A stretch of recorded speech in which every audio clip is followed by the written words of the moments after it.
Il-Kummissjoni Ewropea qiegħda tħeġġeġ lil pajjiżi membri fl-Unjoni Ewropea biex itejbu l-kwalità u l-aċċess għall-edukazzjoni u l-kura fis-snin bikrija tat-tfal. Dan f'rapport li juri kif dan is-settur Malta tinsab ma ta' quddiem. Pajjiżna jinsab fost 8 pajjiżi fl-Unjoni Ewropea li jgarantixxu l-edukazzjoni u kura bikrija lit-tfal.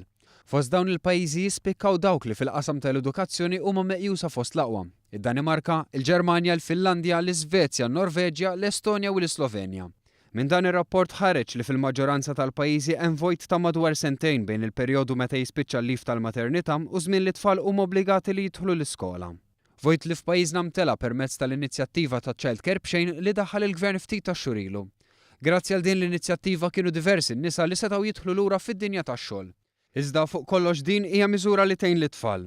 Il-Kummissarju Ewropew Androulla Vassiliou qalet li l-appoġġ li tfal iż-żgħar huwa obbligu li għandu jgħin għal mobilità soċjali u ekonomika la darba dawn it-tfal jikbru. Il-Kummissjoni Ewropea qalet li fl-Ewropa wieħed minn kull 4 tfal fl-età ta' 6 snin qiegħed f'riskju ta' faqar jew esklużjoni soċjali u għalhekk tikber il-ħtieġa tal-edukazzjoni.